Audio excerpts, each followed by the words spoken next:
राज्य मागासवर्ग आयोगाने दिलेल्या अहवालाला मंत्रिमंडळात मंजुरी मिळाली आहे।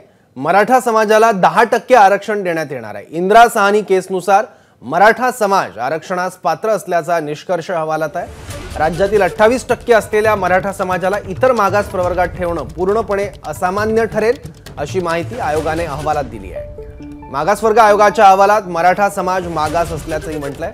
50%पेक्षा जास्त आरक्षण देण्यास आवश्यक असलेली अपवादात्मक परिस्थिती असल्याचा उल्लेखही अहवालात करण्यात आलाय। थोड्याच वेळात एकनाथ शिंदे विधिमंडळ अधिवेशनात मराठा आरक्षणावर बोलतील।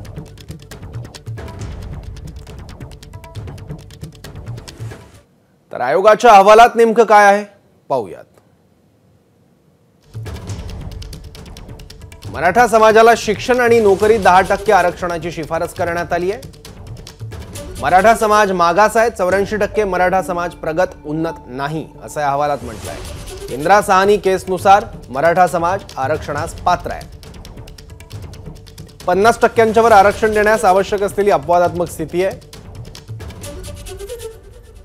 नवा कायदा करून आरक्षण देण्याची शिफारस यातून करण्यात आली आहे।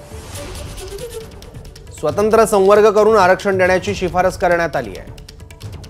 मराठा समाज एकूण लोकसंख्येच्या 28%, त्यांना ओबीसीत ठेवणं अन्यायकारक ठरेल। 2 दशकांपासून मराठा समाज मुख्य प्रवाहापासून दूर आहे। मराठा समाजाला सार्वजनिक नोकऱ्यांमध्ये वाजवी टक्केवारीची गरज आहे।